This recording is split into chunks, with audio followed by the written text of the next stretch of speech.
Hi Pankaj Patra, welcomes you in my YouTube channel. और आज वाले इस वीडियो में मैं फिर आपके लिए बहुत ही इंपॉर्टेंट महत्वपूर्ण जानकारी लेके आया हूँ। और आज वाली इन्फॉर्मेशन उन स्टूडेंट्स के लिए है जिनके पास स्किल सब्जेक्ट है और वो प्रोफेशनल होना चाहते हैं, यानी प्रोफेशनल बनने जा रहे हैं और उनको CBSE एग्जाम देना है, फाइनल एग्जाम देना है ऑफिस प्रोसीजर्स एवं प्रैक्टिस सब्जेक्ट का। और इस सब्जेक्ट के एग्जाम में आपने उम्मीद है प्रिपरेशन कर ली होगी, अब आपको रिवीजन की जरूरत है। तो आज मैं आपको रिवीजन करवाऊंगा। कौन से यूनिट की? ऑफिस प्रोसीजर एंड प्रैक्टिस जो सब्जेक्ट है उसमें एक यूनिट है बैंकिंग।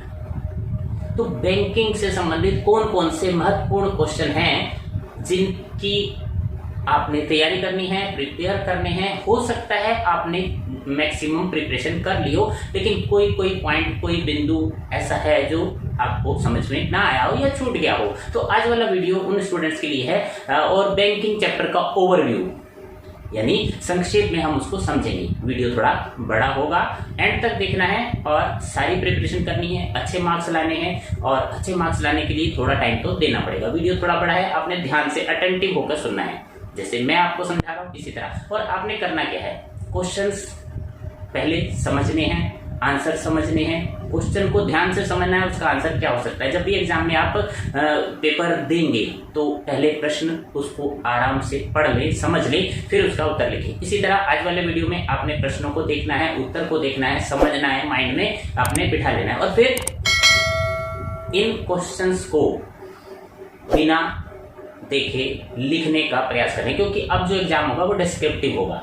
डिस्क्रिप्टिव में आपको लिखना होता है, तो लिखने का अभ्यास एक बार जो है महत्वपूर्ण प्रश्नों का कर लें अपनी नोटबुक में। अगर कुछ नहीं तो आप वीडियो को पॉज कर लें और क्वेश्चन और आंसर लिख कर देख लें। वीडियो से भी देखकर लिख लें तो और काफी अच्छी प्रैक्टिस हो जाएगी। तो आज वाले इस वीडियो में मैं आपको क्या बताने जा रहा हूँ, बैंक से संबंधित। बैंक होता क्या है, बैंक से हमें कौन कौन सी सुविधाएं, फैसिलिटीज मिलती हैं, और बैंक ना होते तो क्या होता, चेक क्या होते हैं, कितने प्रकार के होते हैं। कुछ चेक्स के बारे में आपको पता होगा, कुछ आज वाले इस वीडियो से आपको पता लग जाएगा। अकाउंट्स, बैंक अकाउंट आपका है, खुला हुआ है, और कौन कौन से अकाउंट्स होते हैं।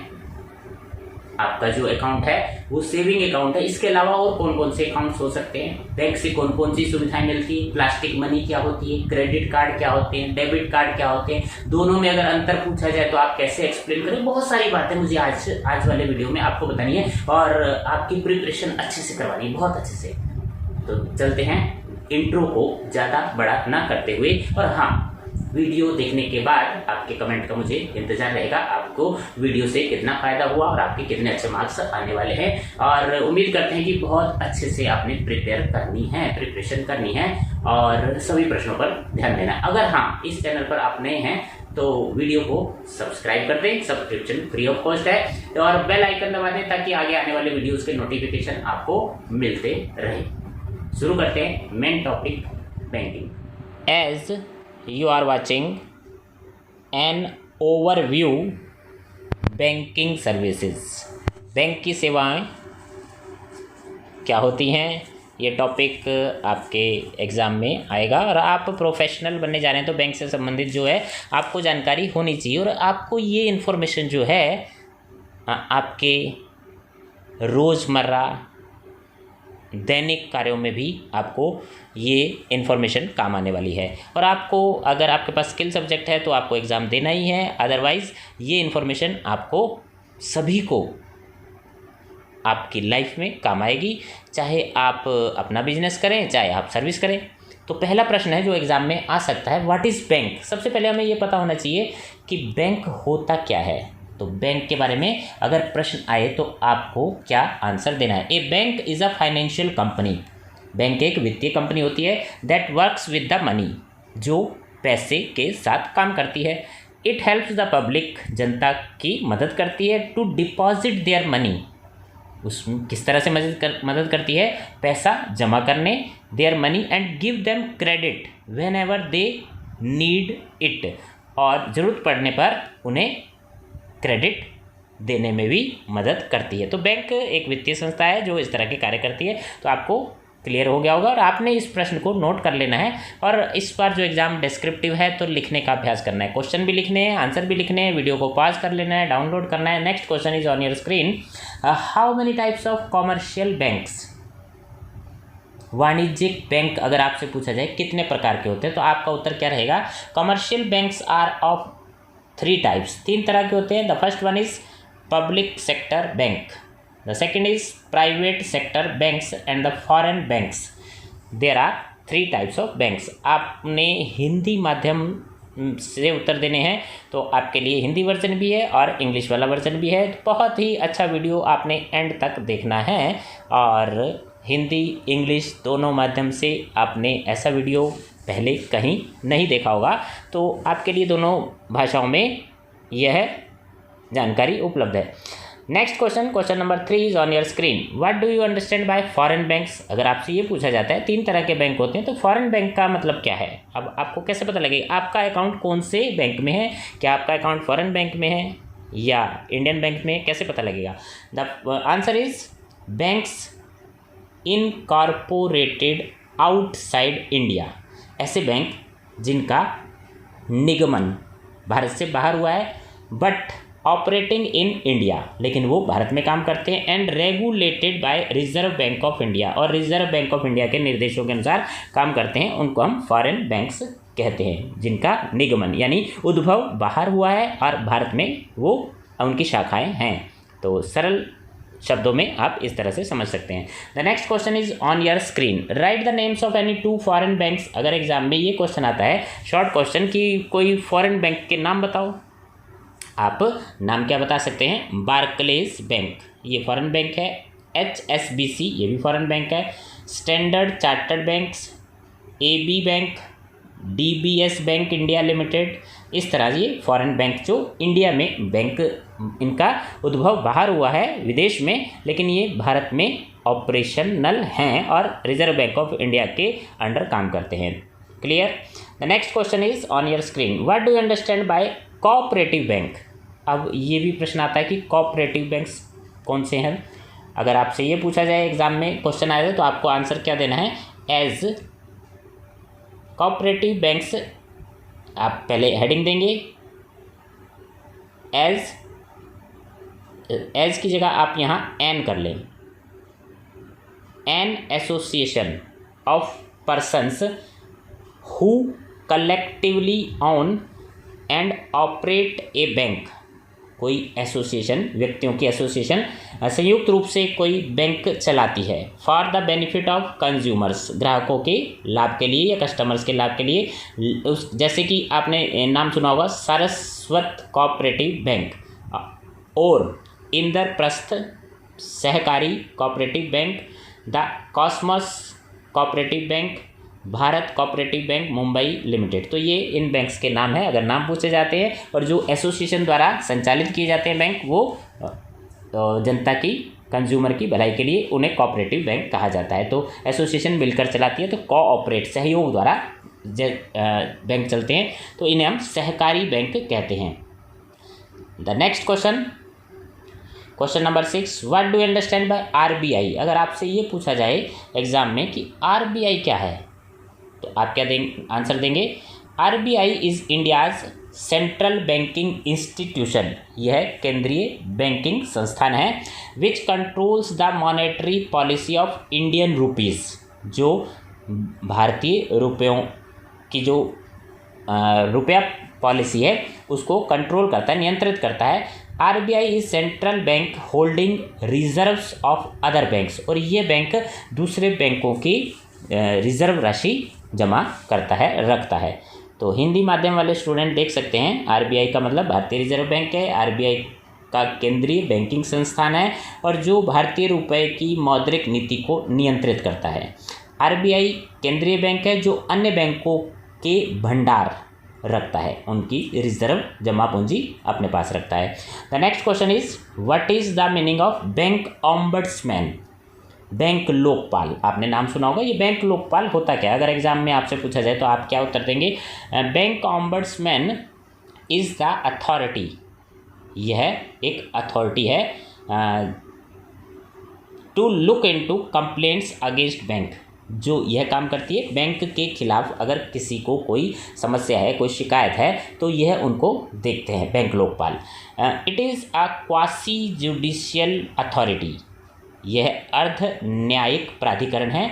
Is form with an intent to resolve the complaints of the customers of the bank. Bank के कस्टमर्स को बैंक से यदि कोई शिकायत होती है तो यह न्यायाधिकरण जो है उस समस्याओं को देखता है और सॉल्व करने के, हल करने का प्रयास करता है। इस इरादे से इसका गठन किया गया है। The next question is how the banks earn profit without selling any product और गुड्स। जो बैंक है कोई सामान नहीं बेचते, फिर भी इनको प्रॉफिट कैसे होता है? तो अगर ये प्रश्न आपके मन में है और एग्ज़ाम में भी अगर पूछा जाता है तो आपको उत्तर क्या देना है? Banks make profit because they collect more interest than what they pay. अब यहाँ समझने वाली बात है कि बैंक जो है ज़्यादा इंटरेस्ट कलेक्ट करते हैं, इकट्ठा करते हैं जितना वो देते हैं टू सेवर्स। जो आप पैसा बैंक में जमा करते हैं आपको इंटरेस्ट मिलता है, लेकिन आपको इंटरेस्ट कम मिलता है। लेकिन अगर बैंक से आप पैसा उधार लेते हैं तो आपको इंटरेस्ट ज़्यादा चुकाना होगा, बैंक ज़्यादा इंटरेस्ट लेते हैं, तो इस तरह से उनको प्रॉफिट हो जाता है। During lending money they collect extra money. जब आप पैसा बैंक से उधार लेते हैं तो बैंक वाले आपसे चार्ज लेते हैं, कॉल्ड बैंकिंग फ़ी। बैंकिंग फ़ीस आपसे ली जाती है, विद विच दे पे इंटरेस्ट, जिससे वो आपको आपकी सेविंग पर इंटरेस्ट पे करते हैं, as well as salaries for their workers, और अपने वर्कर्स को सैलरी देते हैं। इस तरह से बैंक को प्रॉफिट हो जाता है। और बैंक कोई सामान, कोई वस्तु नहीं बेचते हैं, फिर भी प्रॉफिट में रहते हैं। तो ये था उत्तर क्वेश्चन नंबर 8 का।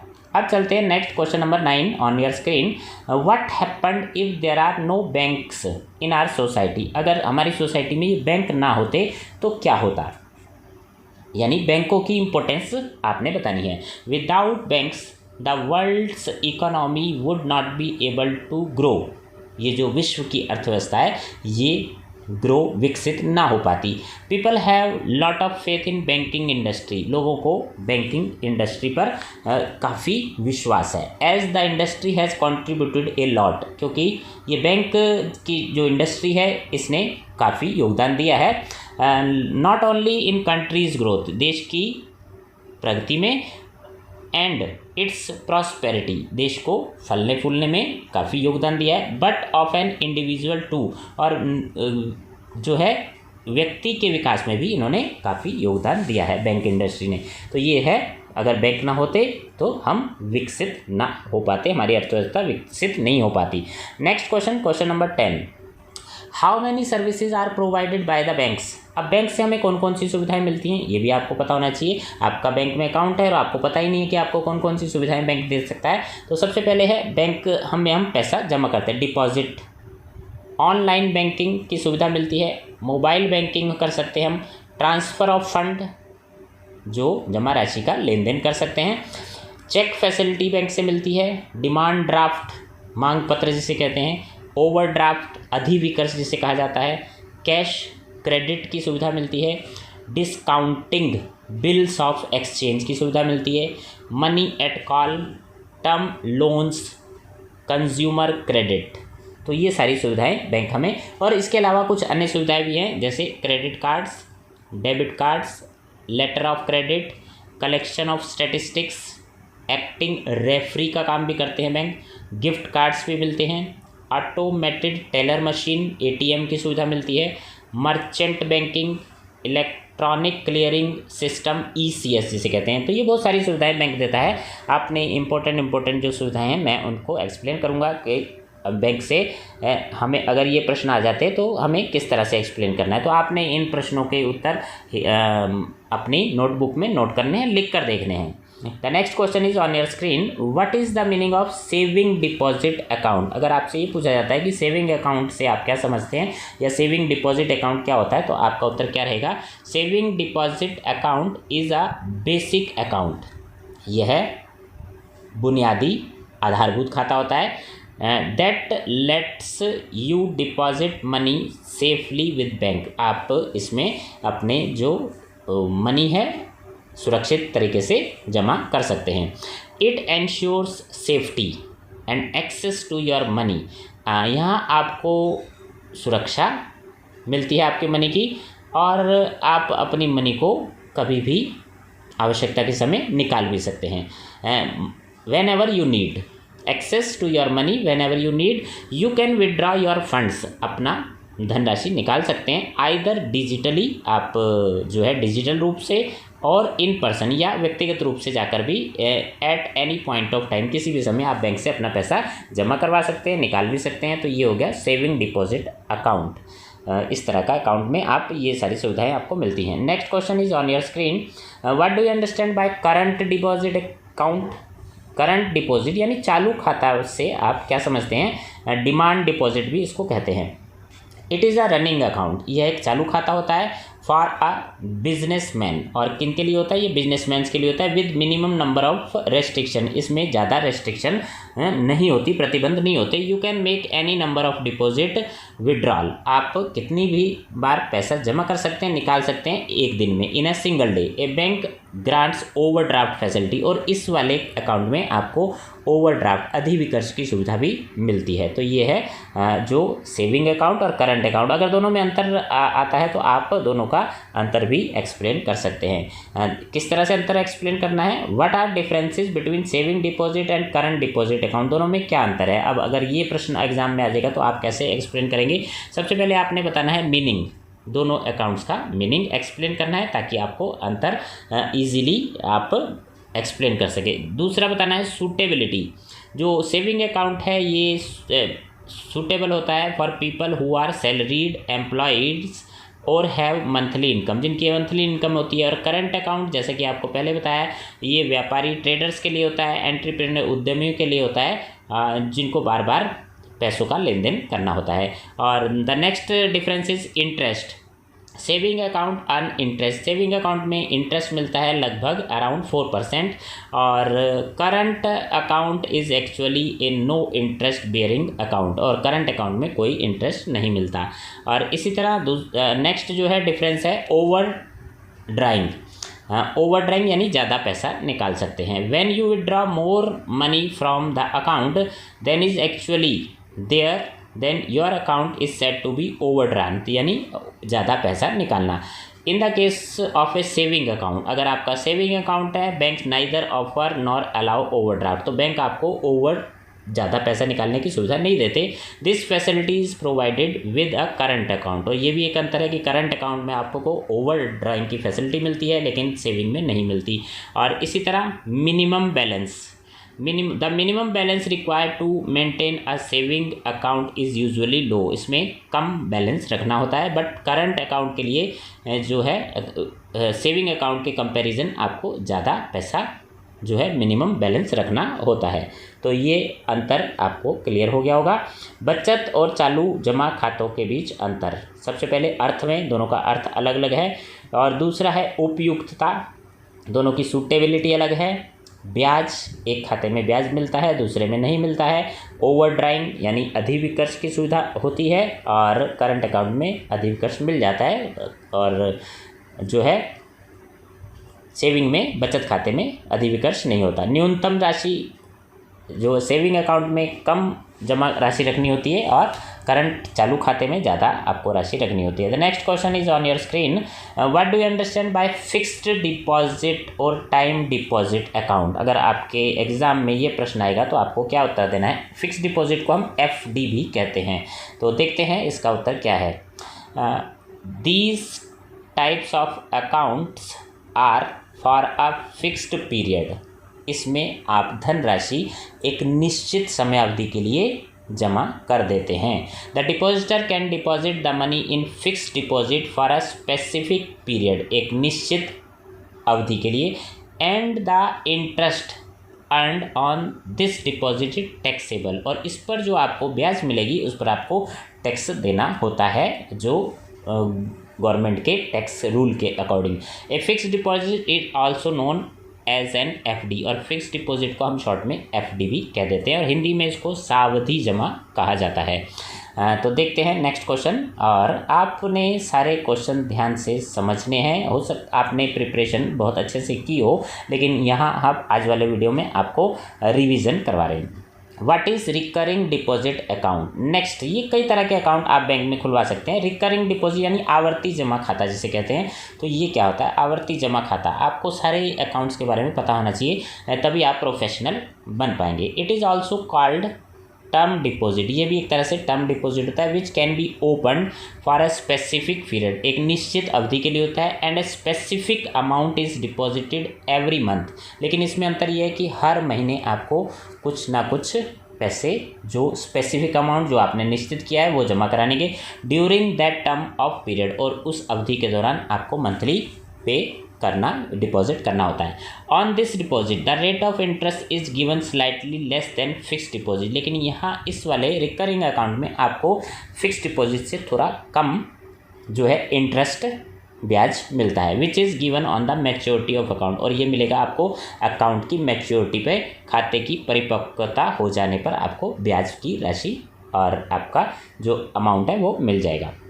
The next question on your screen, what is the difference between fix deposit and recurring deposit, दोनों में अंतर क्या है। आपने दोनों का मीनिंग देखा, अब हम अंतर पहचानते हैं कि दोनों अकाउंट्स में क्या अंतर है। In fix deposit and amount is deposited for a fixed period, जो एफडी होती है इसमें एक निश्चित समय के लिए धनराशि जमा की जाती है। A fixed deposit provides interest on the deposited amount, और इस पर इंटरेस्ट ब्याज मिलता है। Whereas in recurring deposit, जबकि recurring deposit the customer deposit fixed amount in small interval, यहाँ पर भी फिक्स्ड अमाउंट जमा होता है लेकिन थोड़े थोड़े इंटरवल के बाद, यानी मंथली आपको देना पड़ता है। फॉर ए लॉन्ग पीरियड, लंबे समय तक आपको देना होता है। The main purpose of RD is to develop the habit of saving, और आरडी रिकरिंग अकाउंट आवर्ती जमा खाता है सेविंग की हैबिट, रेगुलर हैबिट के लिए डालने के लिए होता है, और इसमें एफडी से थोड़ा कम ब्याज मिलता है, लेकिन आपको लंबे समय तक सेविंग करनी होती है। तो ये डिफरेंस हो गया। नेक्स्ट, अगर आप हिंदी में इस प्रश्न का उत्तर जानना चाहते हैं तो हिंदी माध्यम वाले स्टूडेंट हिंदी में भी इसको देख सकते हैं। The next question is on your screen, explain online banking and mobile banking. Online banking और मोबाइल बैंकिंग के बारे में आप क्या समझते हैं, आप उसको एक्सप्लेन करेंगे। तो मैं आपके सामने एक्सप्लेन कर देता हूँ। Online banking also known an internet banking, इसको इंटरनेट बैंकिंग भी कहते हैं। ई बैंकिंग, इंटरनेट बैंकिंग या ई बैंकिंग कहा जाता है, और वर्चुअल बैंकिंग भी कह दिया जाता है। इज़ एन इलेक्ट्रॉनिक बैंकिंग, एक तरह से इलेक्ट्रॉनिक बैंकिंग ही है। System that enables customers of a bank और अदर फाइनेंशियल इंस्टीट्यूट, जो बैंक के ग्राहक हैं या दूसरी संस्थाएं हैं, to conduct a range of financial activities through its website. आप वेबसाइट के द्वारा, बैंक की वेबसाइट के द्वारा ही बैंक से व्यवहार करते हैं, तो ये ऑनलाइन बैंकिंग कहलाता है। अब देखते हैं mobile banking. Mobile banking is a service provided bye A bank, ये भी सेवा बैंक द्वारा दी जाती है, और अदर फाइनेंशियल इंस्टीट्यूशन या किसी अन्य जो है वित्तीय संस्थान द्वारा, दैट अलाउज इट्स कस्टमर, जो अपने ग्राहकों को ये सुविधा देते हैं, टू कंडक्ट फाइनेंशियल ट्रांजैक्शन, वित्तीय लेन देन जो है रिमोटली, आप दूर बैठे ही कर सकते हैं, using a mobile device, mobile यंत्र के द्वारा, such as a mobile phone और टैबलेट। आपके पास मोबाइल फ़ोन है, टैबलेट है, उसके द्वारा आप वित्तीय लेन देन बैंक से करेंगे तो वो मोबाइल बैंकिंग कहलाएगा। The next question on your screen, Hindi माध्यम से आप अगर पढ़ना चाहते हैं तो ये आंसर आपके सामने हिंदी माध्यम से स्क्रीन पर शो हो रहा है। Next question, what do you understand by branch banking. एक तो हो गया मोबाइल बैंकिंग, एक हो गया ऑनलाइन बैंकिंग। इसी तरह ब्रांच बैंकिंग, अगर हम बैंक की ब्रांच में जाकर बैंक से लेन देन करते हैं, व्यवहार करते हैं, ट्रांजैक्शन करते हैं, तो वो ब्रांच बैंकिंग कहलाता है। तो हर बैंक की बहुत सारी ब्रांच आपके शहर में, आपके आसपास काफ़ी सारी ब्रांचेज होती हैं, तो आप ब्रांच में जाकर अगर लेन देन करते हैं तो वो ब्रांच बैंकिंग होगी, यानी शाखा बैंकिंग। लेकिन आजकल ज़्यादातर ऑनलाइन मोबाइल द्वारा बैंकिंग की जाती है, तो शाखा बैंकिंग का जो है आजकल उपयोग धीरे धीरे कम हो गया है। तो ये शाखा बैंकिंग आपके सामने उत्तर है, आपने उत्तर को नोट करना है और अपने जो है नोटबुक में लिखने का अभ्यास करना है उत्तर। Next question, what do you understand by bank check.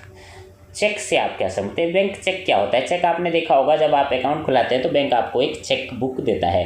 A cheque is a bill of exchange, जिसको हम बिल ऑफ एक्सचेंज भी कहते हैं, विनिमय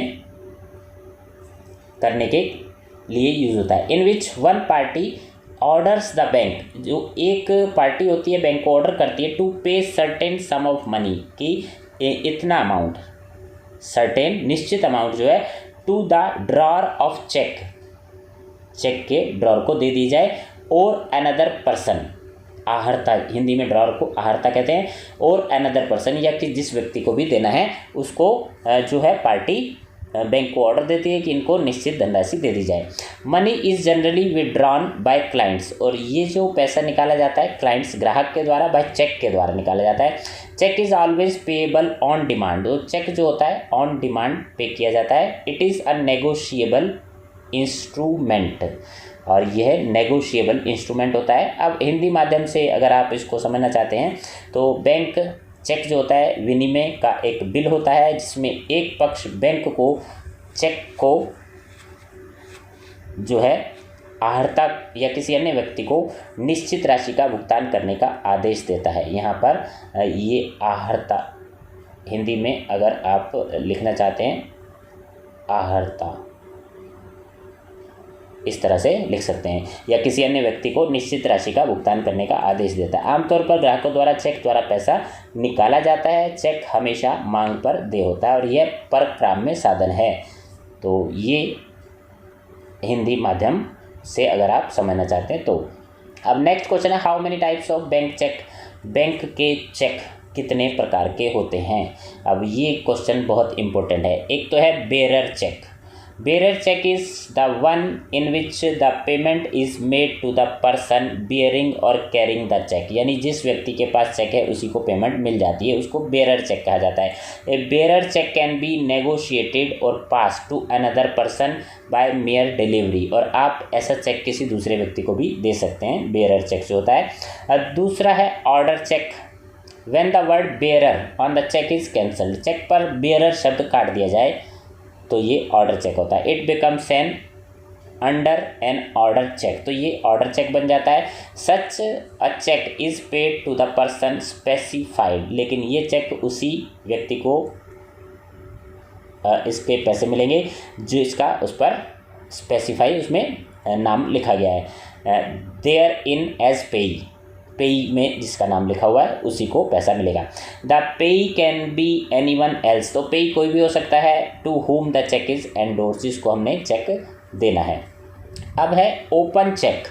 N open cheque is basically an uncrossed cheque, जो चेक क्रॉस नहीं किया जाता वो ओपन चेक कहलाता है। This cheque can be encashed at any bank, किसी भी बैंक से आप कैश करवा सकते हैं। And the payment can be made to the person bearing the cheque, जिसके पास चेक होगा उसको पेमेंट मिल जाएगी। This cheque is transferable from the original payee, जो ओरिजिनल पेई है वो उसको किसी दूसरे को भी दे सकता है, टू अनदर पेई, दूसरे पेई को।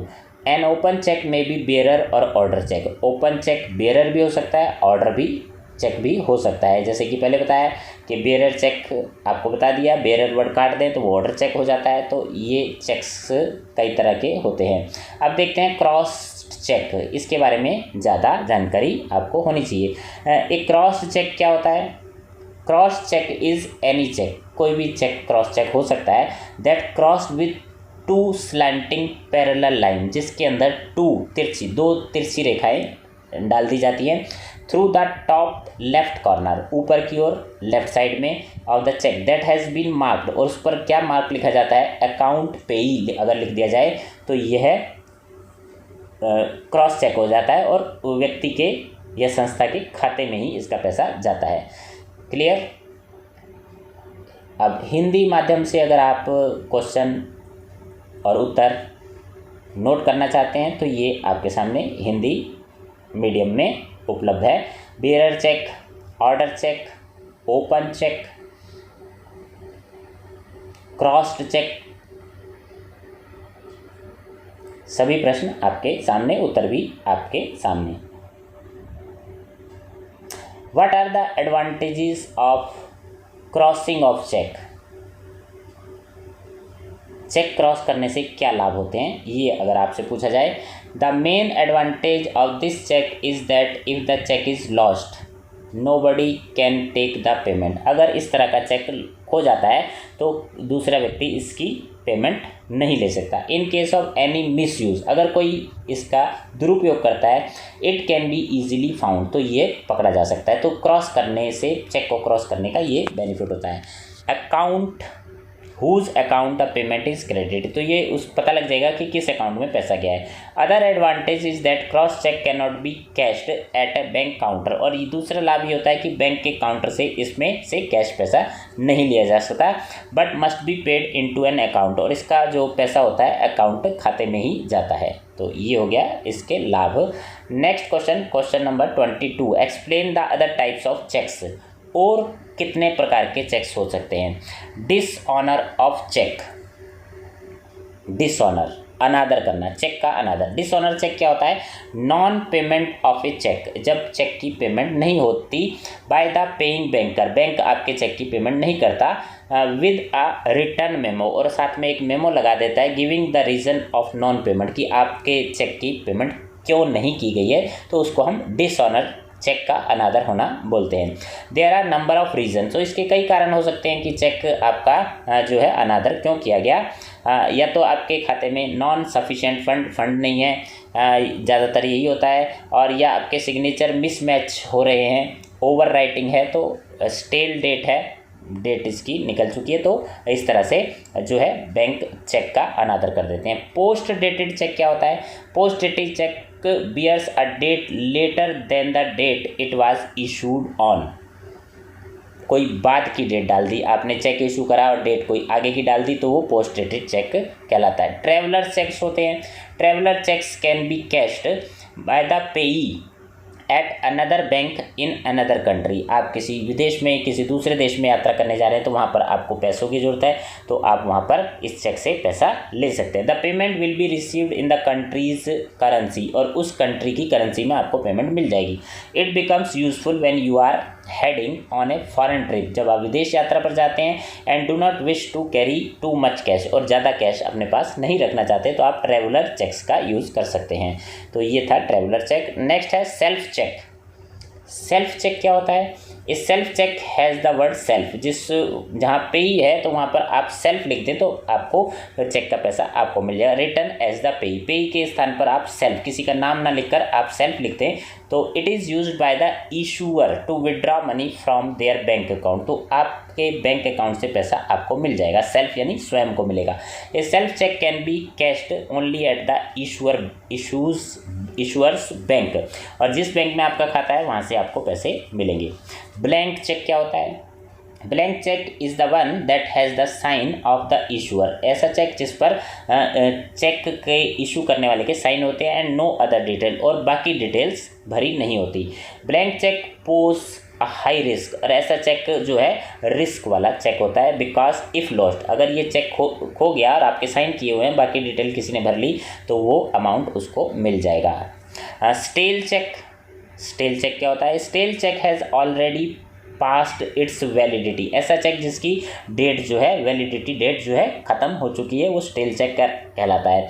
करंटली ये cheque is considered valid until 3 month, जो चेक है 3 महीने तक के लिए वैलिड होता है, 3 महीने बीत जाने के बाद वो स्टेल चेक हो जाता है। क्लियर, तो बहुत सारे चेक मैंने आज आपको बता दिए हिंदी माध्यम से, अगर आप नोट करना चाहते हैं तो ये चेक्स की डिटेल है। चेक का अनादर, जैसे कि पहले आपको बताया है कि चेक का अनादर बैंक द्वारा किया जाता है, और पोस्ट डेटेड चेक है, ट्रैवलर्स चेक है, सेल्फ चेक आपको क्लियर हो गया, ब्लैंक चेक ये भी, और पुराना चेक यानी जिसकी वैधता खत्म हो जाती है वो पुराना चेक कहलाता है। Next question is on your screen, what is demand draft. Demand draft, मांग पत्र जिसे हिंदी में कहते हैं, वो क्या होता है। Demand draft is a negotiable instrument to transfer funds from one bank to another, एक बैंक से दूसरे बैंक में पैसा हस्तांतरण करने के लिए जो है ये यूज़ किया जाता है, पर क्राम्य साधन है, यानी नेगोशिएबल इंस्ट्रूमेंट है। Demand draft also called DD, demand draft को शॉर्ट में डीडी भी कहा जाता है। Demand draft can also be compared similar to a cheque. ये चेक की तरह का ही एक इंस्ट्रूमेंट होता है, यानी एक जो है दस्तावेज होता है। In a demand draft there is guaranteed payment. Demand draft में ये होता है कि आपको पैसा गारंटीड मिलेगा, जबकि चेक में कई बार ये हो जाता है कि चेक जो है वो पास नहीं हो पाता। And there is no question of it bouncing. Cheque bounce हो सकता है, डिमांड ड्राफ्ट बाउंस नहीं हो सकता। The biggest difference between a cheque and DD is the payment is always honoured. तो इसमें डिसऑनर, चेक डिसऑनर हो जाता है लेकिन डिमांड ड्राफ्ट डिसऑनर नहीं होता है, इसको ऑनर ही होता है। तो ये दोनों में अंतर हो गया, आपको पता लग गया डिमांड ड्राफ्ट और चेक। चेक आपने पहले ही पढ़ लिया, डिमांड ड्राफ्ट का आपको पता लग गया। Next question is on your screen. What do you understand by overdraft facilities. Overdraft, अधिविकर्ष की सुविधा से आप क्या समझते हैं।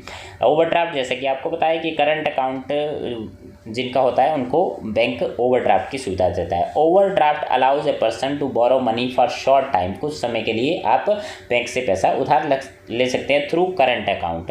Having overdraft facility from a bank helps an individual businessman. आप बिजनेसमैन हैं तो आपका करंट अकाउंट है to meet with short term cash flow problems. और आपके पास कैश की कोई असुविधा है, इस तरह की समस्या आती है, तो ओवरड्राफ्ट सुविधा आपको जो है बैंक प्रदान कर देता है।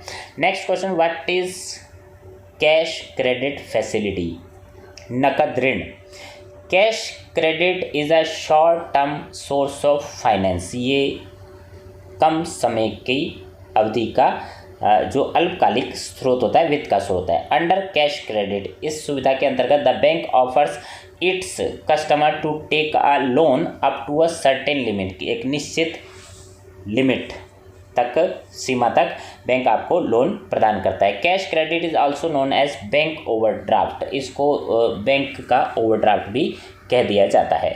The next question is on your screen. What are the different advantages of cash credit. Cash credit से क्या लाभ होता है, अगर आपसे ये एग्जाम में पूछा जाएगा तो आपको क्या उत्तर देना है। It is an important source of working capital financing. इससे वित्त जो है पूंजी वित्त पोषण का एक महत्वपूर्ण स्रोत है। Cash credit can be obtained very easily. और ये आसानी से और शीघ्रता से कैश क्रेडिट की सुविधा मिल जाती है। Interest is charge only on the amount of loan. आपने जितना लोन लिया है उसी पर आपको ब्याज देना पड़ेगा bye the customer, and not on the amount of credit sanction. लेकिन जितना आपको सैंक्शन हुआ है, आपने उतना यूज़ नहीं करा तो उस पर आपको ब्याज नहीं देनी होगी। In other words, interest is charge only on the utilised amount. जितना पैसा आपने उपयोग किया है उसी पर आपको ब्याज देना होगा। तो ये है कैश क्रेडिट सुविधा का लाभ। अब इसके डिसएडवांटेज क्या हैं। The rate of interest charge by loan on cash credit is very high. अगर आप कैश क्रेडिट बैंक से लेते हैं तो लोन ज़्यादा जो है उस पर ब्याज ज़्यादा देनी होती है, इंटरेस्ट जो है आपको ज़्यादा देना होगा। सच loan is granted by bank on the basis of companies turnover. और ये जो लोन आपको तभी मिलेगा आपकी कंपनी की टर्नओवर देखकर। अगर आपकी न्यू कंपनी है, it is difficult to new and financially weak companies. जो फाइनेंशियली वीक कंपनी है उनको ये सुविधा नहीं दी जाती, तो ये डिसएडवांटेज हो गए। Next question is on your screen. Cash credit के नुकसान, जो हिंदी माध्यम से अगर आप नोट करना चाहते हैं तो हिंदी माध्यम से भी नोट कर सकते हैं। What do you understand bye bills of exchange. Discounting bills of exchange से आप क्या समझते हैं, तो देखते हैं अगर ये प्रश्न एग्जाम में आता है तो इसका क्या उत्तर हो सकता है।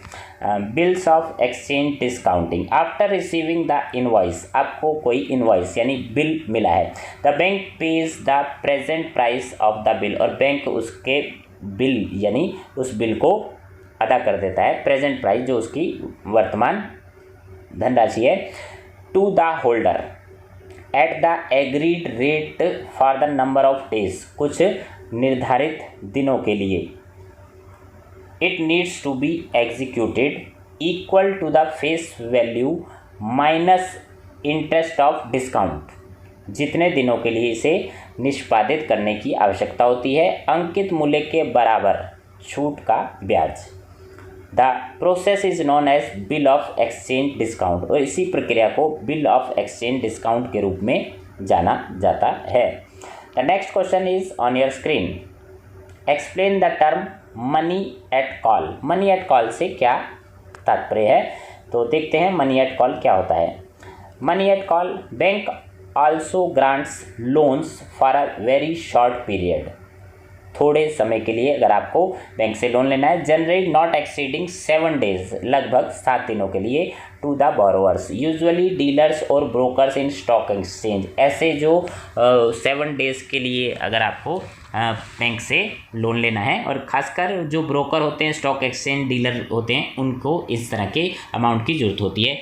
Stock exchange market against collateral securities, लेकिन इसके बदले में आपको कुछ सिक्योरिटी देनी होती है, लाइक स्टॉक। आपके जो स्टॉक हैं, इक्विटी शेयर्स हैं, डिबेंचर्स हैं, इनके बदले में बैंक से आप 7 दिनों के लिए लोन ले सकते हैं, तो उसको बोलते हैं money at call.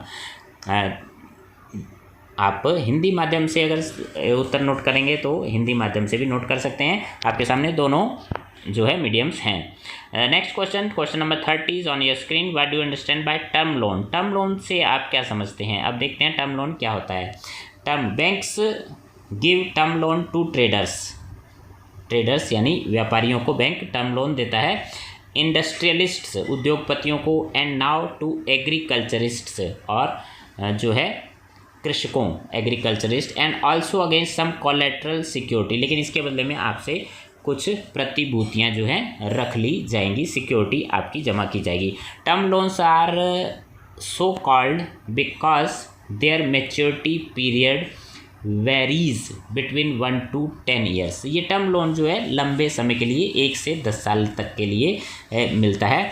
Term loans as such provide intermediate or working capital funds to the borrowers.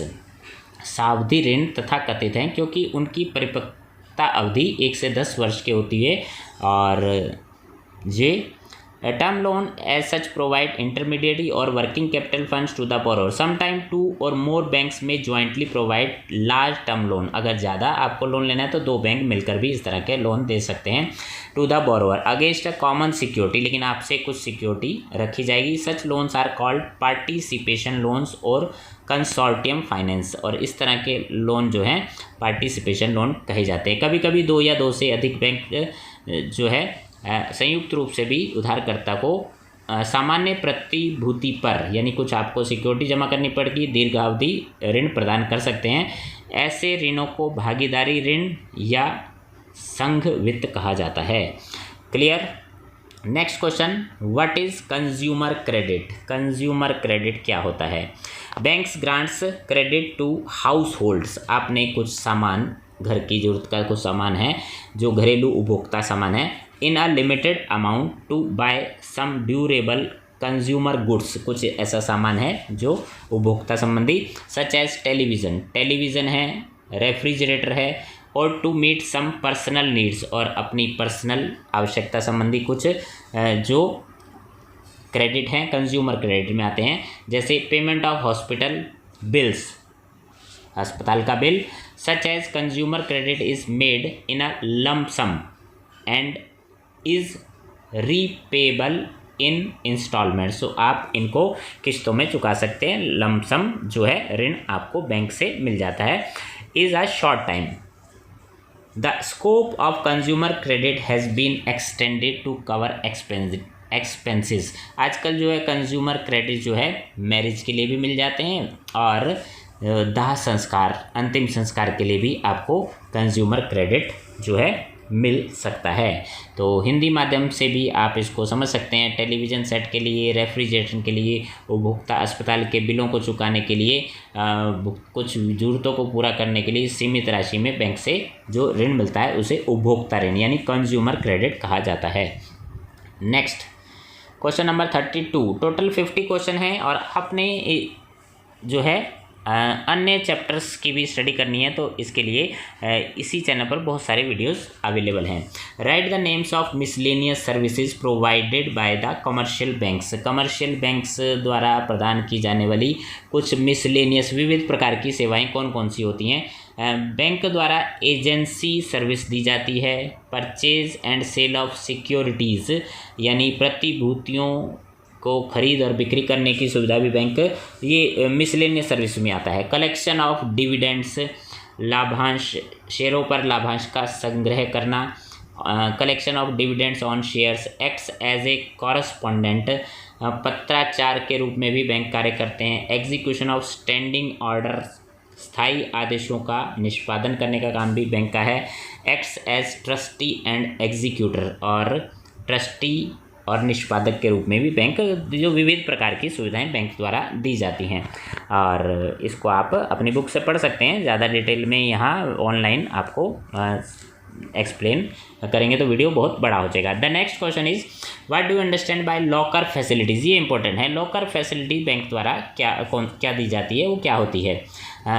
Bank provide locker facility to their customers. Bank जो है अपने ग्राहकों को लॉकर सुविधा भी देते हैं। The customers can keep their valuable, इसमें कस्टमर अपने वैल्यूएबल कीमती सामान रख सकते हैं, जैसे कि गोल्ड, सिल्वर ऑर्नामेंट, कुछ आभूषण हैं।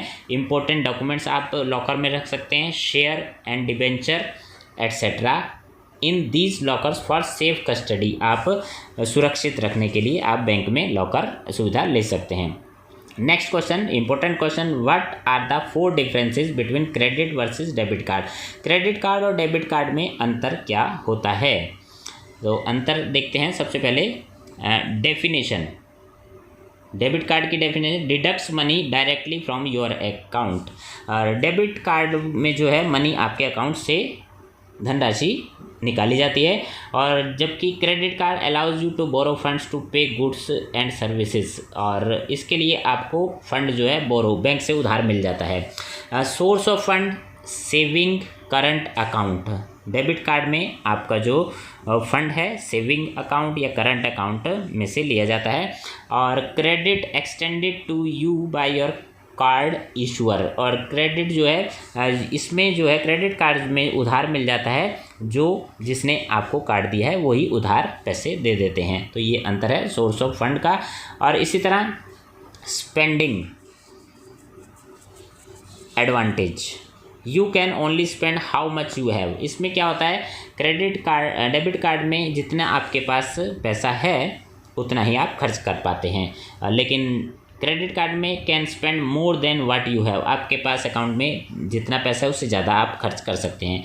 Who page for the purchase, you पे। अगर आपने कुछ परचेज किया है तो डेबिट कार्ड, एटीएम कार्ड में आपको पे करना पड़ेगा, और क्रेडिट कार्ड कंपनी पे करेगी। अगर आपने क्रेडिट कार्ड से भुगतान किया है तो वो कंपनी पे करेगी, और आपको यू पे द क्रेडिट कार्ड कंपनी, और आप बाद में क्रेडिट कार्ड कंपनी को पे करेंगे। तो ये अंतर है। Bill, there is no bill और स्टेटमेंट। डेबिट कार्ड में कोई बिल या स्टेटमेंट नहीं आती है, और क्रेडिट कार्ड में आपको बिल और स्टेटमेंट मंथली आपको आपके पास आएगा।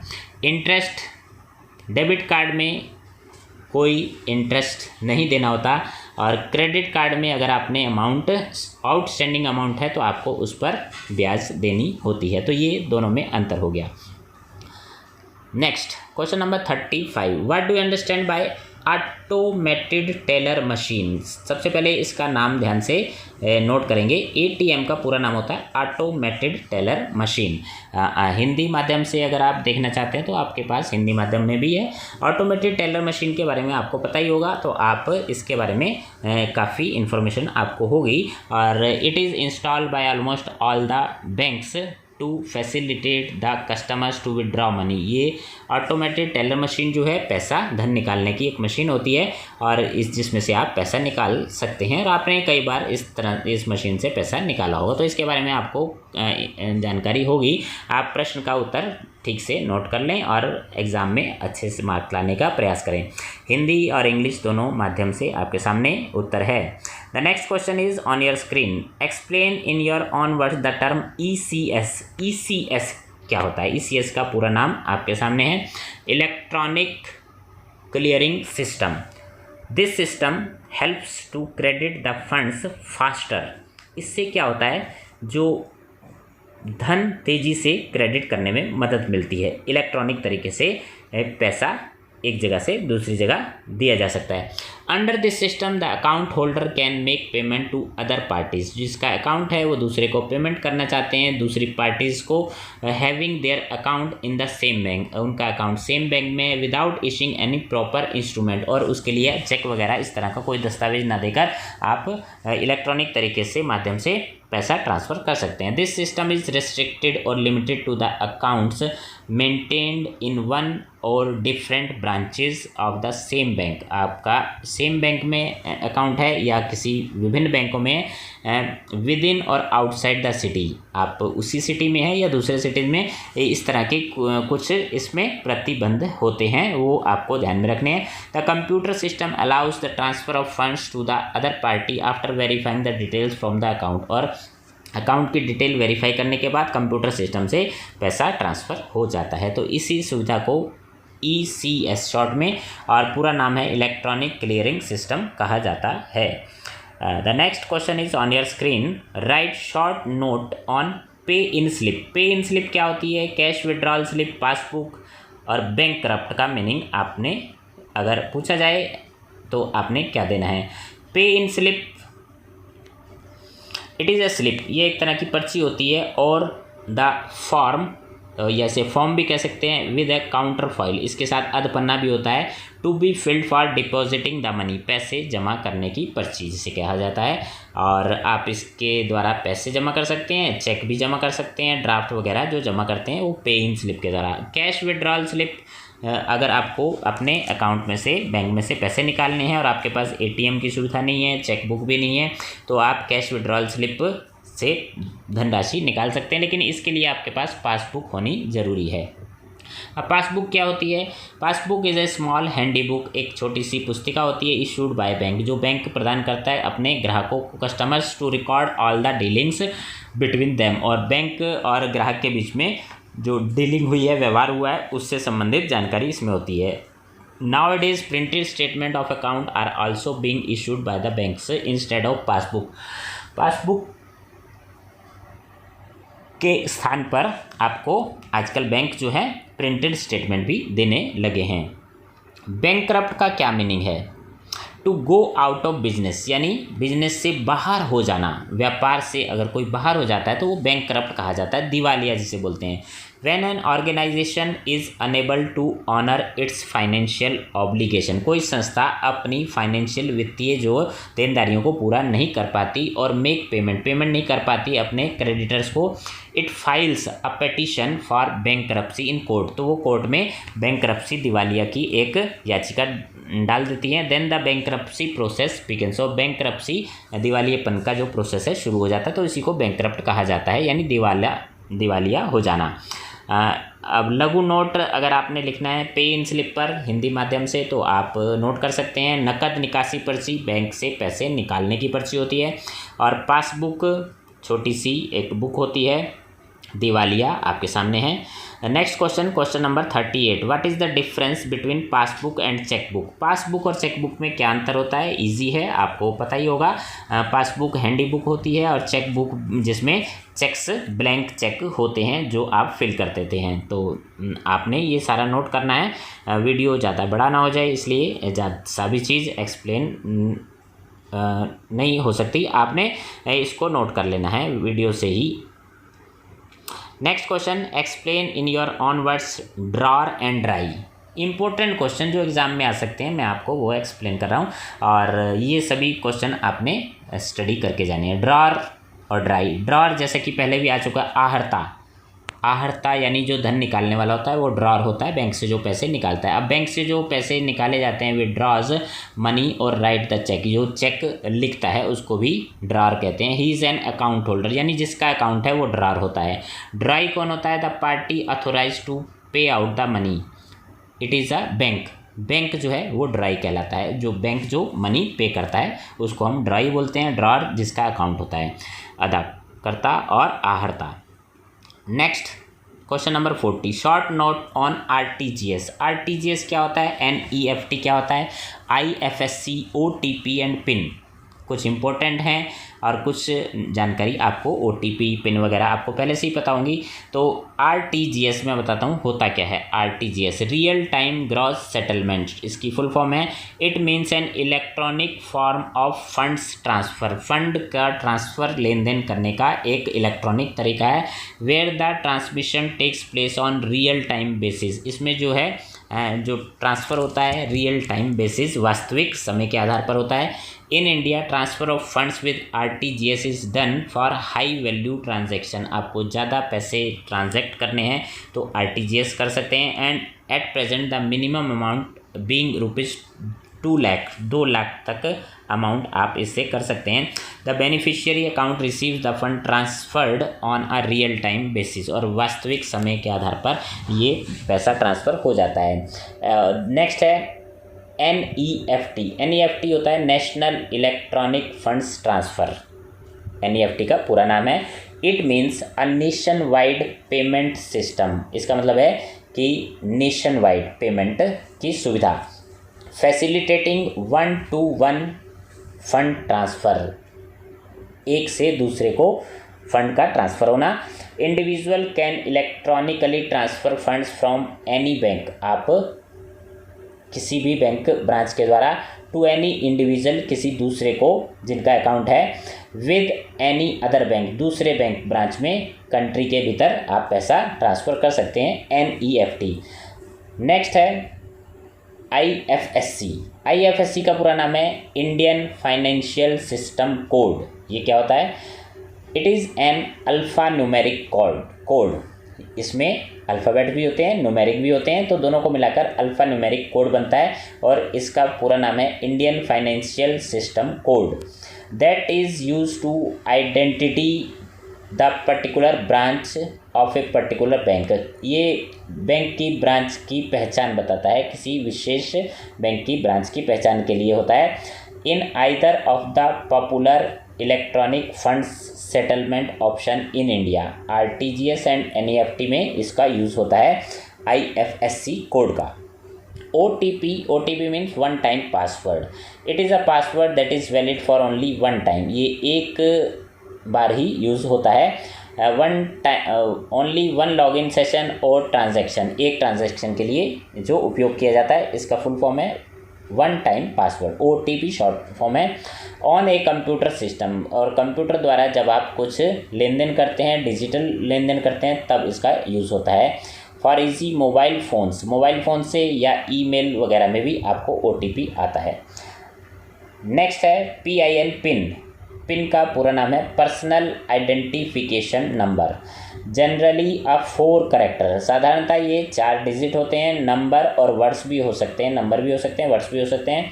And the PIN is the secret code. ये सीक्रेट कोड होता है गिवन टू क्रेडिट और debit card holder. Debit card या क्रेडिट कार्ड होल्डर को ये दिया जाता है, enabling them to access their account, ताकि वो अपने अकाउंट तक अपनी पहुंच बना सकें। The code is either randomly assigned by the bank or selected by the customer. Bank द्वारा भी दिया जा सकता है या कस्टमर भी इसको सिलेक्ट कर सकते हैं। It is intended to prevent unauthorised use of the card, ताकि कोई आपके कार्ड का दुरुपयोग ना कर सके और आपका पिन आपको ही पता होगा। तो नेक्स्ट, हिंदी माध्यम से अगर आप पढ़ना चाहते हैं, real time gross settlement RTGS।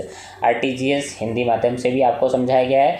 और इसी तरह NEFT राष्ट्रीय electronic fund transfer, Indian financial system code IFSC alpha numeric code होते हैं। OTP one time password, computer system में लेन देन करने के लिए OTP यूज़ होता है। और पिन व्यक्तिगत पहचान संख्या, क्रेडिट कार्ड, डेबिट कार्ड जब आप यूज़ करते हैं तो आपको पिन कोड यूज़ करना होता है। Next question number 41, right short notes on NRE account, NRO account and FCNR account. ये 3 तरह के अकाउंट हैं जो आपको समझने हैं। NRE अकाउंट क्या होता है, NRO अकाउंट क्या होता है, FCNR अकाउंट क्या होता है। NRE account can be open by any person who is residing outside India. जो व्यक्ति भारत से बाहर रहते हैं वो NRE अकाउंट खोल सकते हैं। NRIs NRI mean non resident Indians, जो इंडियंस हैं, बाहर से बाहर रहते हैं, इंडिया में नहीं रहते, हैविंग NRE अकाउंट, और उनके पास NRE अकाउंट है in India, are permitted to hold and maintain foreign currency, और वो रख सकते हैं foreign currency, earning in Indian rupees, भारतीय रुपयों में जो उनकी अर्निंग है, जो उनकी इनकम है। More over the interest earn is not taxable in India, और उस पर जो इंटरेस्ट मिलता है उस पर टैक्स नहीं लगता है।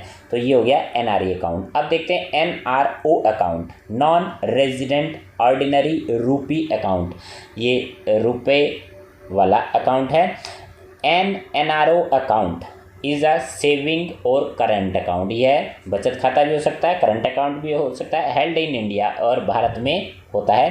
दैट हेल्प्स NRIs, जो विदेश में रहते हैं NRIs हैं, manage income earn in India, और अपनी इनकम जो है इंडिया से उनको अर्न हुई है, जैसे रेंट से कुछ इनकम हुई है, डिविडेंड्स से हुई है, पेंशन आ रही है उनकी, और रहते वो बाहर हैं, तो वो इस तरह का अकाउंट खुलवा सकते हैं। The account holder can deposit and manage accumulated rupee fund conveniently through an NRO account, और इस NRO अकाउंट की सुविधा के थ्रू वो अपनी इस तरह की इनकम जो है सेव कर सकते हैं।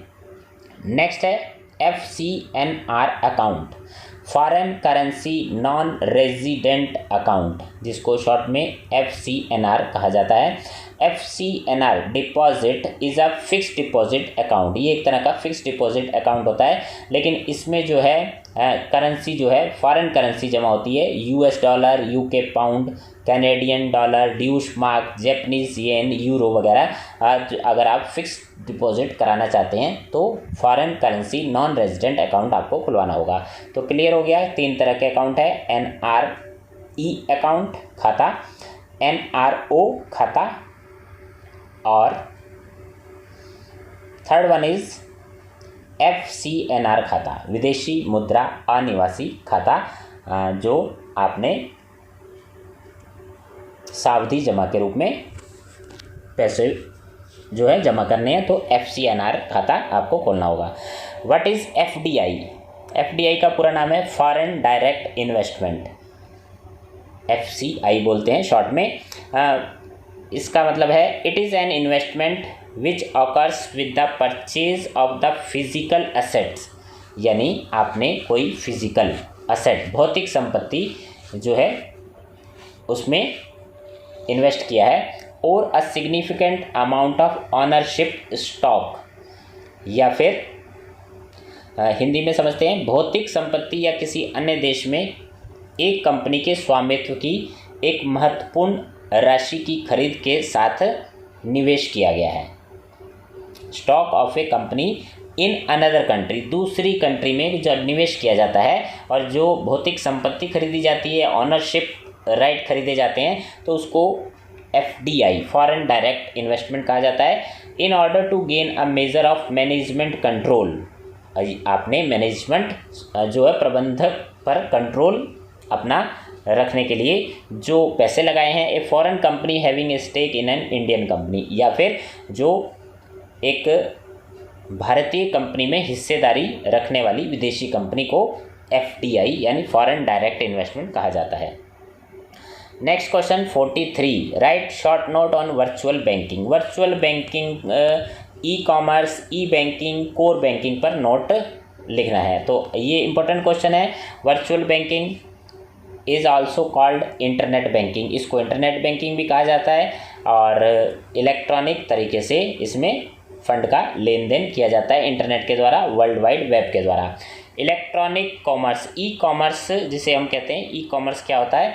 E commerce is a paperless commerce, वाणिज्य बिना कागजों के जो वाणिज्य किया जाता है, यानी ऑनलाइन सामान लेन देन बेचा और ख़रीदा जाता है, उसको ई कॉमर्स कहते हैं। ई बैंकिंग, ई बैंकिंग का दूसरा नाम इलेक्ट्रॉनिक बैंकिंग है। Is a form of banking where funds are transferred through exchange of electronic signals, जो पैसों का लेन देन होता है इलेक्ट्रॉनिक सिग्नल्स के माध्यम से किया जाता है।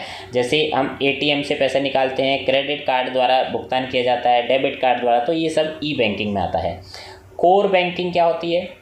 It is a banking service provided by a group of networked bank branch, बैंकों की ब्रांच का जो नेटवर्क होता है उसके द्वारा जो लेन देन किया जाता है। Where customers may access their bank account, customer अपने बैंक अकाउंट से जो है पहुंच बनाता है and perform basic transaction from any of the member branch office, और किसी भी ब्रांच ऑफिस से वो ट्रांजैक्शन लेन देन कर सकता है, तो उसको हम कोर बैंकिंग कहते हैं। हिंदी में अगर आप वर्चुअल बैंकिंग देखना चाहते हैं तो आपके सामने है virtual banking. Electronic commerce, e commerce, paperless commerce होता है, e banking, core banking. What is CRR, ACH and EFT? CRR क्या होता है, ACH एंड EFT क्या होता है? CRR means cash reserve ratio को हम CRR कहते हैं, यानी बैंक द्वारा जो पैसा रिजर्व बैंक में सेफली रखा जाता है वो CRR है। It is the amount of funds that the banks have to keep with RBI के अंडर जो आपने पैसा बैंक द्वारा रखा जाता है वो CRR, कैश रिजर्व रखा जाता है, उसको कैश रिजर्व रेशो कहा जाता है। ऑटोमेटेड क्लियरिंग हाउस, ACH का फुल फॉर्म है automated clearing house. It has a computerised facilities, ये कंप्यूटराइज सुविधा है used by member depository institutions to electronically combine, sort and distribute inter bank credit and debit. Bank द्वारा जो उधार लेन then किया जाता है तो वो इलेक्ट्रॉनिक तरीके से जो किया जाता है उसको ऑटोमेटेड क्लियरिंग हाउस कहा जाता है। ACH process electronic transfers of government securities, government की जो प्रतिभूतियाँ होती हैं, एंड प्रोवाइड कस्टमर सर्विस, इसमें कस्टमर्स की सुविधा भी आती है, such as direct deposit of customer salaries, customers की सैलरी जो है डायरेक्ट खाते में आ जाती है, एंड गवर्नमेंट बेनिफिट्स पेमेंट और अन्य तरह की पेमेंट जैसे सोशल सिक्योरिटी, आजकल सरकार जो है गैस पर जो आपको छूट मिलती है वो सरकार आपके खाते में डाल देती है, कुछ अन्य वेलफेयर सुविधाएं मिलती हैं जैसे स्कूल से कुछ पैसा आपको मिल जाता है तो वो डायरेक्ट आपके खाते में आ जाता है, तो इसको ऑटोमेटेड क्लियरिंग हाउस सेवा कहा जाता है। नेक्स्ट है EFT, इलेक्ट्रॉनिक फंड ट्रांसफ़र। ये क्या होता है? It is a device to facilitate automatic transmission and processing of messages as well as funds from one bank branch to another bank branch, एक बैंक ब्रांच से दूसरे bank branch में electronic तरीके से धन का आदान प्रदान करना। Even from one branch of a bank to a branch of another bank, एक ब्रांच दूसरी ब्रांच में या दूसरी ब्रांच किसी अन्य ब्रांच में पैसों का जो इलेक्ट्रॉनिक तरीके से लेन देन करती है। EFT allows transfer of fund electronically with debit and credit to relative accounts, संबंधित अकाउंट में डेबिट या क्रेडिट की सुविधा इलेक्ट्रॉनिक तरीके से की जाती है। अब हिंदी माध्यम से अगर आप समझना चाहते हैं तो नकद आरक्षित अनुपात, CRR हिंदी में कहा जाता है इसको, नकद आरक्षित अनुपात। ऑटोमेटेड क्लियरिंग हाउस, ACH का पूरा नाम है।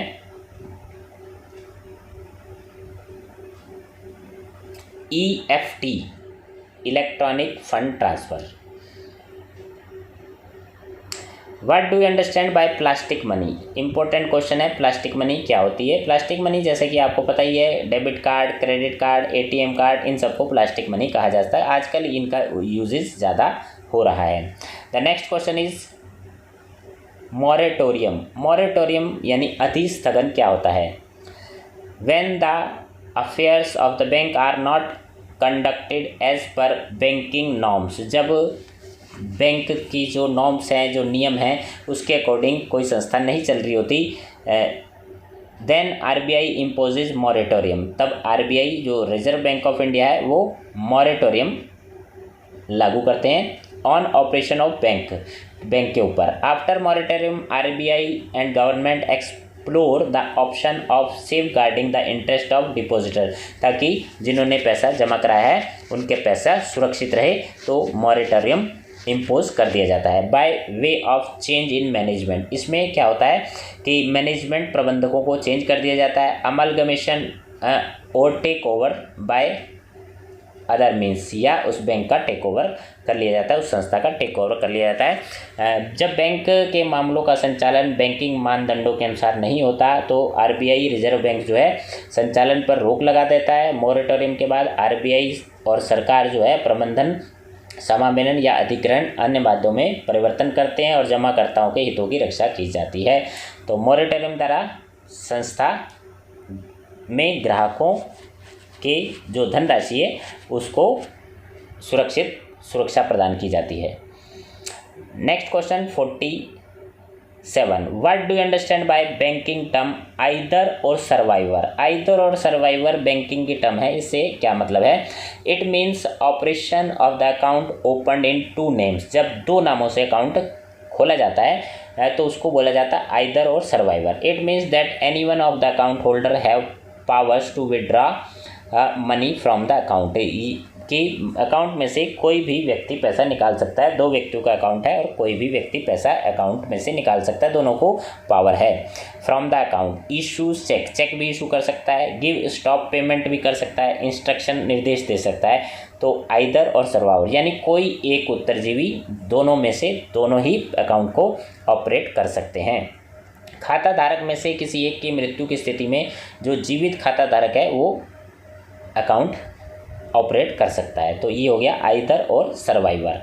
Next question number 48, what do you understand by teller. Teller यानी गणक, जो पैसे की गणना करता है उसको गणक कहा जाता है। अब आप बैंक में पैसा जमा कराने गए तो आपने टेलर को पैसे दिए, यानी डिपॉजिट पैसे कराते समय। गणक बैंक का एक स्टाफ का सदस्य होता है जो जनता के लिए जमा नकद चेक स्वीकार करता है और अन्य बैंकिंग सेवाएं देता है, उसको हम गणक या टेलर कहते हैं।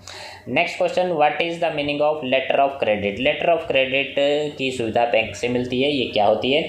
Letter of credit is a guarantee letter, एक गारंटी लेटर होता है जो बैंक देता है अपने कस्टमर्स के बिहाफ पर, guaranteed that the buyers payment to the seller will be received on time, ताकि बायर्स को ये हो कि पेमेंट जो है उसके बिल की समय पर हो जाएगी, and for the correct amount, और अमाउंट आपको पेमेंट मिल जाएगी। In case of non payment, यदि पेमेंट नहीं मिलती, the bank will be required to cover the full or remaining payment, तो बैंक उसकी पेमेंट देगा। वो गारंटी लेटर बैंक देता है कि अगर इन्होंने पेमेंट नहीं दी हमारे उपभोक्ता ने तो बैंक आपको पेमेंट दे देगा, जो भी आपका रिमेनिंग अमाउंट होगा। Due to the nature of international dealings, आजकल जो है इंटरनेशनल डीलिंग्स होती हैं तो जो है व्यापारी एक दूसरे को नहीं जानते, तो बैंक की गारंटी दिलाई जाती है, तो उसको लेटर ऑफ क्रेडिट कहा जाता है। सच एज डिस्टेंस, व्यापारी